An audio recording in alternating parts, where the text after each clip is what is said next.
할렐루야. 이제 그 부활에 관해서 제가 생로병사를 해결하신 분이 우리 예수님이시다고 제가 이제 1편, 2편으로서 말씀을 했습니다. 부활.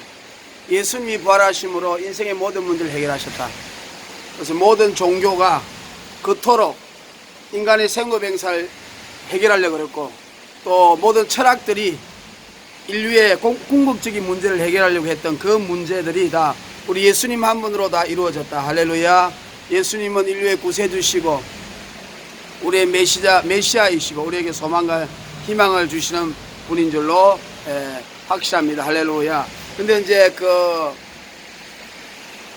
어떤 분이 이런 이야기를 합니다. 그러면 이제 예수님의 부활은 우리가 죽고 나중에 예수님 오실 때에 완전한 부활이잖아. 예수님의 부활로 인하여 우리 인간이 영광스러운 몸으로 완전히 부활해야 하잖아요. 그럼 살아있을 때에 그 인간의 생로병사 문제를 해결할 수 있는 것이 없는가, 이렇게 문제를 제기할 수 있습니다. 왜냐하면 부처 같은 경우도 인간이 살았을 때에 인생의 모든 문제를 해결할 수 있지 않나, 이것을 도를 닦았습니다. 그런데 인간이 살았을 때는 부활의 완성, 즉 인간이 완전히 죄에서 벗어나서 영원한 부활의 몸, 영광섬으로 갈 수 없는 이유가 바로 죄 때문이고, 마귀가 백보자 심판, 이 우주가 멸망할 때까지, 이 지구가 초신성이 돼서 폭발할 때까지 과학적으로는 마귀가 존재하고 죄가 존재하고 인간이 죄인이기 때문에 그 완전한 영광스러운 몸이 이루어질 수가 없습니다. 왜냐하면 죄가 없는 곳에 완전한 인간의 그 구속의 완성, 부활이 이루어지기 때문이죠. 그래서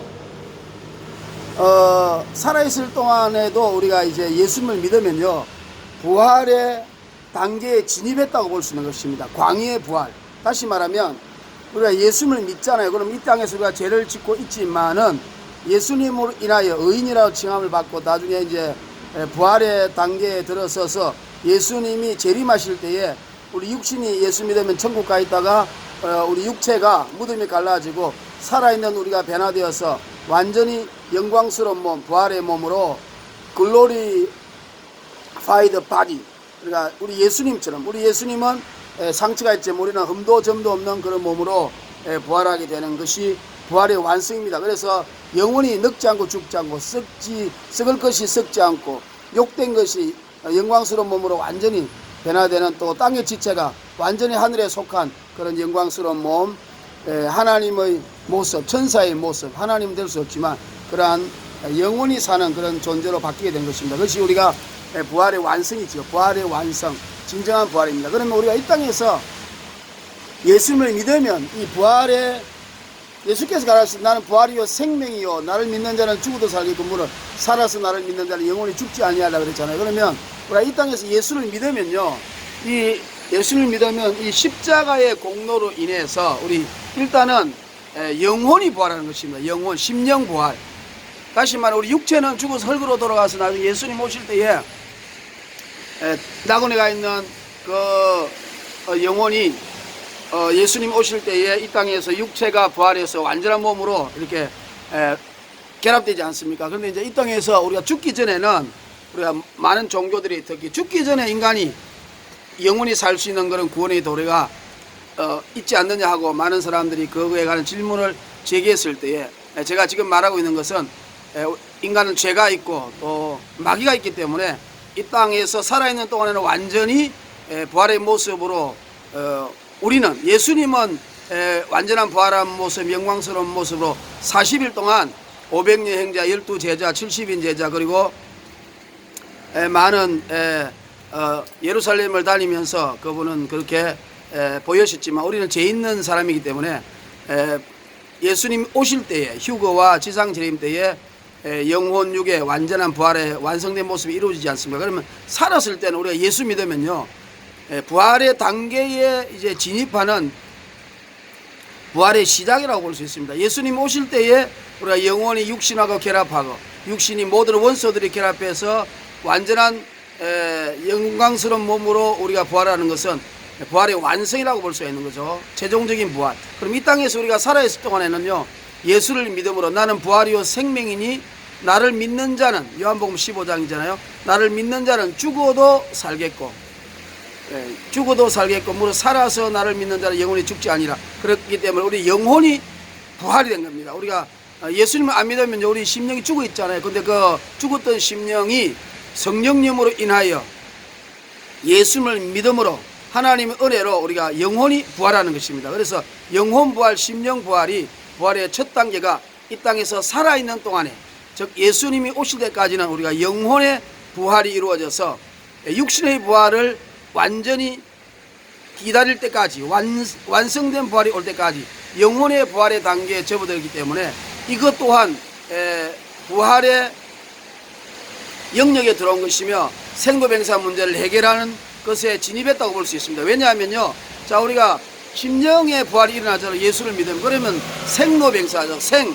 내가 살아있다는 것 자체가 너무 감사하잖아요. 예수 믿기 전에는 어려우면 자살하고 싶고, 또 예수 믿지 않는 사람은 힘들면 자살하지 않습니까? 그러나 예수 믿으면 죽었던 심령이 부활하기 때문에 항상 살아있는 마음, 살아있다는 것이 감사하고, 내 마음에 영원히 예수 믿는 자는 죽어도 살겠고 무릇 살아서 나를 믿는 자는 영원히 죽지 아니한다. 그러니까 우리의 영혼은 영원히 죽지 않으니까 그것이 또 부활한 모습이고, 두 번째는 병, 생노. 우리가 늙어가잖아요. 그런데 영광스러운 몸, 늙지도 않고 죽지 않은 몸이잖아요. 그런데 우리 영혼이 부활함으로써 우리 마음의 심령이 부활해서 어떤 마음이 듭니까? 나는 늙어도 우리가 고린도 후서 5장에 그런 말이 있잖아요. 우리가 육체는 부패하고 썩어가도 우리 심령은 날로 새롭다. 그 사람은 부패하나 우리 속 사람은 날로 새롭도다. 그래서 우리가 육체는 늙어가지만 우리 마음은 33살 젊은 모습으로 천국 가기 때문에 젊어가는 것이죠. 그러므로 늙어간다는 생각이 들지 않습니다. 물론 육신은 늙지만 나는 영원히 천국에서 젊은 모습으로 살고 내 마음의 심령이 날로 새로워지고 젊어지잖아요. 어린아이 같이 되지 않으면 천국 못 간다 그랬고, 그 사람은 부패하나 속 사람은 날로 새로우니까 우리가 심령부활, 영혼부활로서 노 문제도 해결했다. 늙음의 슬픔의 문제가 완전히 믿음으로 해결된 것이죠. 그 다음 병도 마찬가지입니다. 우리 예수 믿는 사람은요, 한 다리가 잘려도 한 다리가 있으니 감사합니다. 한 눈이 없어도 한 눈이 있으니 감사합니다. 에이즈가 걸려도 감사합니다. 내가 에이즈가 걸렸으므로 에이즈 걸린 사람들을 마음대로 전도할 수 있으니 감사합니다. 욥이 그랬잖아요. 온 가족이 다 죽고 재산이 다 망하고 온 육신에 악창이 걸려서 발바닥에서 정수리까지 기아장으로 빡빡 긁고 마누라는 죽어서 하나님 욕하고 자살하라 그랬지만 욥은 절대로 하나님 어렸을 때 원망하지 않고 주신 자도 여호와시오 취하신 자도 여호와시니 내가 여호와께 또 복을 받은데 또 여호와께서 나에게 저주를 주면 이 또한 내가 감사하고 하나님의 절대 섭리에 순응한다는 고백을 했지 않습니까? 그러니까 우리가 예수 안 믿으면요, 병 걸리고 장애아로 태어나고 또 죽을 병에 걸리면은 인생을 원망하고 좌절하고 타락할 수 있지만 예수님을 믿으면 우리는 영혼의 부활, 심령의 부활의 단계에 들어왔기 때문에 우리가 그 병도 감사하고 하나님이 제가 장님이 되게 하셨으니까 더 위대한 인생을 많은 사람들 감동적으로 주게 하시니 감사합니다. 우리가 릭 부이치치라고 했잖아요. 그 사람은 두 팔도 짧고 다리도 짧고 한 다리가 거의 무처럼 붙어 있잖아요. 그래도 그는 전 세계를 다니면서 아이들에게 희망을 가르치는 수영도 하고 정말 절망적인 사람을 불러일으키고 있지 않습니까? 결혼해가지고 정상인 아이도 낳고 있지 않습니까? 그러므로 우리가 예수를 믿으면요, 우리가 육신에 병이 들어도 이 또한 감사하고 하나님 나를 겸손하게 하려는 거구나. 또 내가 이 병에 걸림으로써 우리가 송명희 신 있잖아요. 그분도 완전히 지체장애자이면서도 하나님은 공평하신 하나님 그렇게 말하고 있지 않습니까? 그리고 우리가 병들고 장애인들이 예수님을 믿고 인생을 극복하는 것을 보면요, 더더욱 우리가 그에 대한 감동을 받지 않습니까? 그런 것처럼 우리가 병 문제도 예수님을 믿으면 우리 영혼이 부활하고 심령이 부활하기 때문에 그것을 기쁨으로 여기기 때문에 병에 인하여 우리가 속박받지 않는다는 것이 얼마나 감사합니까? 그리고 또 사는 뭐죠? 우리 예수 믿는 사람은 예수님이 죽는 것이 아니고 자는 것이라고 말하잖아요. 나사로가 죽었을 때도 잔다. 나인성 가부의 딸이 죽었을 때도 잔다. 그 다음에 이렇게 해서 우리가 예수님은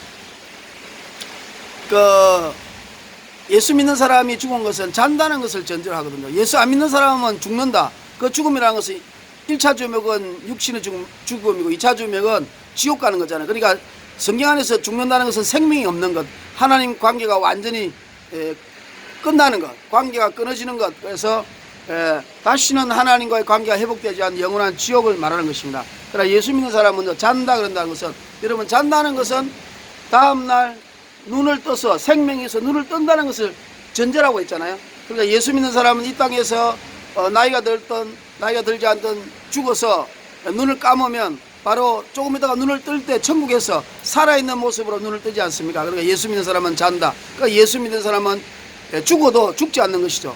예수께서 가라사대 나는 부활이요 생명이니 나를 믿는 자는 죽어도 살겠고 물론 살아서 나를 믿는 자는 영원히 죽지 아니하라. 죽어도 산다. 그러니까 우리가 이 땅에서 예수님을 믿음으로 생로병사의 문제가 우리 심령 속에 다 해결됐다고 볼 수가 있는 것입니다. 그러니까 내 마음에 생과 노와 병과 사가 절대로 나를 지배하고 나를 절망주로 만들지 않고 나를 감사함으로 기쁨으로 여기며 소망을 가지게 하시니, 그러니까 병들고 늙는 것이 전혀 내 인생을 개의치 않고 절망적으로 지배하지 못하는 것을 볼 때에 그것 또한 우리가 이 땅에 사는 동안에 부활의 단계에 들어갔기 때문에 생로병사 문제를 우리가 해결했다고 볼 수 있는 것입니다. 그러므로 예수님을 믿음으로써 영혼 부활, 심령 부활로서 우리가 생로병사의 문제를 해결하는 단계에 들어가게 되었고, 또 우리가 예수님이 오실 때는 완전히 육신에 부활하여서 우리의 영혼과 결합해 가지고 부활의 완성,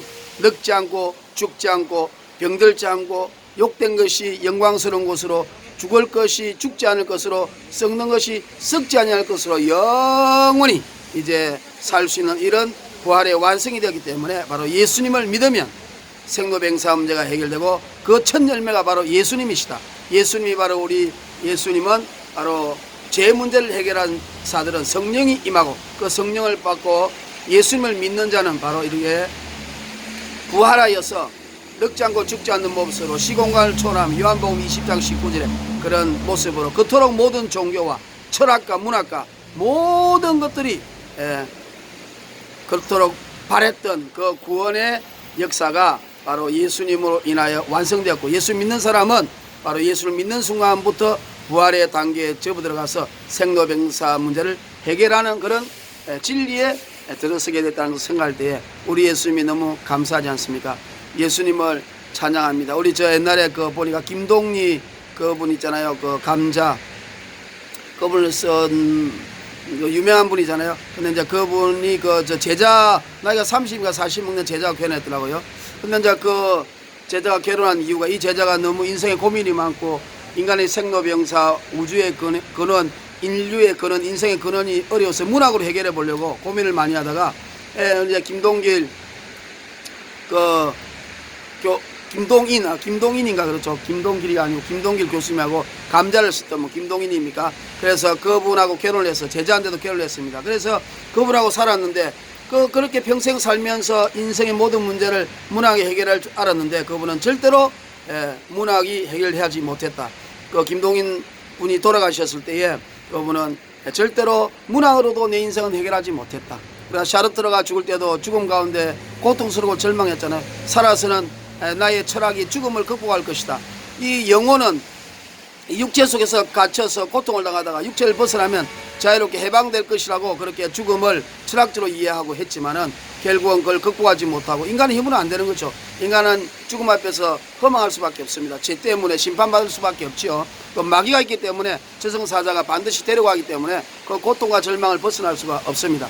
그러므로 그 김동인 교수의 작가의 제자도 마지막 그분이 김동인 씨가 돌아가시고 난 이후에 예수님에게 기이했습니다. 그래서 주님에게 돌아와서는 나는 인생의 모든 문제를 예수 믿고 해결했다는 그런 고백과 간증이 있는 것처럼 바로 우리 예수님은 인류의 생사 문제를 해결하신 유일한 구세주시고 모든 종교 철학 문학이 그토록 바랬던 인류의 절망적이고 실존주의가 그렇게 절망했던 인간은 내팽개쳐진 그 절망적인 존재다. 그래서 본질보다 실존이 중요하다고 했지만은 그 실존의 그 무서움도 다 해결하신 분. 인간은 위대하고 소망이 있으며 인류는 결코 슬픈 것이 아니고 우리 인생도 슬픈 것이 아니며 즐거운 것이며 영원히 살 수 있는 영광스러운 몸, 부활의 몸, 노자 장자가 그렇게 바라고 신선, 나비 같은 부활한 모습으로 인간을 되기를 원했지만 그들도 결국 발견하지 못하고 지금도 헛소리와 아주 그 허황된 소리로 소설과 무협지만 있지만은 바로 예수님 한 분으로 통해서 이런 모든 그들이 원했던 것을 솔직하게 우리가 다 인정할 때에 바로 예수님은 우리 인류 문제를 해결하시고 인간은 절대로 죽지 않고 영원히 영광스러운 몸으로 부활한 모습으로 다른 종교에서 말하는 신성 같은 모습으로 천사 같은 모습으로 하나님 같은 모습으로 하나님 말씀을 받은 자들은 신과 같다 그랬잖아요. 신들과 같다. 그래서 꼭 신은 하나님은 될 수 없지만 하나님같이 영원히 늙지 않고 죽지 않는 이러한 영원한 모습을 우리 인간이 살 수 있는 인간은 위대하다. 그리고 인간의 인생도 위대하다. 그래서 인간은 결코 늙지 않고 죽지 않는 영원히 사는 하나님 형상을 회복한 사람으로 살 수 있다는 이 엄청난 인간의 소망의 메시지가 바로 예수님을 통하여 예수님 안에서 이루어진다는 사실을 믿고 여러분 주 예수를 믿으세요. 그러면 소망이 있습니다. 절망이 하나도 never despair. 절망이 절대 없습니다. Only hope. Only hope. 예수님 Don't worry, be happy. Don't worry, be happy. 할렐루야. 우리에게 영원한 인생의 소망을 주시고 영원히 살 수 있고 생로병사 문제를 해결해 주신 우리 부활의 첫 열매 우리 예수님을 찬양하고 영원토록 찬양합니다. 무덤에 머물러 예수 내 구주 새벽 기다렸네 예수 내 주 원수를 다 이기고 무덤에서 살아나셨네 어둠을 이기시고 나와서 성도 함께 길이 다스리시네 사셨네 예수 다시 사셨네 예수 다시 사셨네 오시네 예수 다시 오시네. 할렐루야. 영원한 우리 주님 예수님을 찬양합니다. 할렐루야.